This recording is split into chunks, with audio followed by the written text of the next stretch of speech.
السلام علیکم. ستړي مشئ. یو داسې دعا درخیم چې مدني جانان یې د قبلېدو په اړه قسم کړی دی. پیغمبر صلی الله علیه وسلم په الله تعالی قسم کړی چې کچا دا دعا وکړه حتما قبلېږي.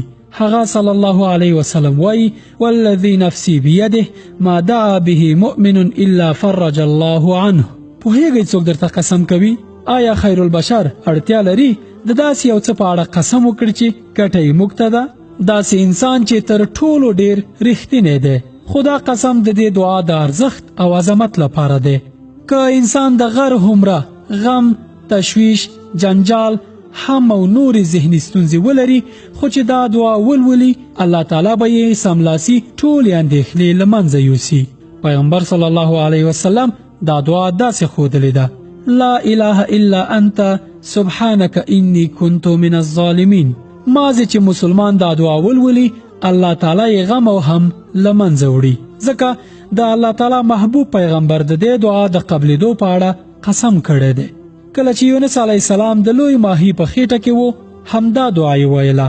الله تعالی دعا سملاسي قبوله کړه. په دې اړه الله تعالی وایي فاستجبنا له ونجیناه من الغم. موږ د هغه دعا قبوله کړه او له غم نه مو وژغوره. دا یونس علیه السلام پورې ځانګړې دعا نه ده، ځکه الله تعالی د آیت په پای کې وایي وکذلک ننجی المؤمنین، او همدغه شان موږ مؤمنان ژغورو. درنو ورونو، تاسې ته ښه معلومه ده چې دا دنیا له اندېښنو او غمونو ډکه ده.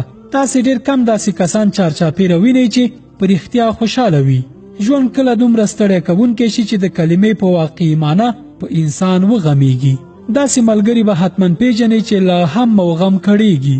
تاسې په خپله دا دعا حفظ کړئ او خپلو ملګرو ته یې هم ورزده کړئ.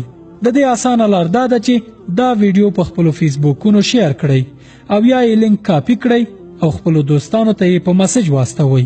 الله تعالی به یې ماته د جوړولو او تاسې ته د شیر کولو له امله اجر نصیب کړي.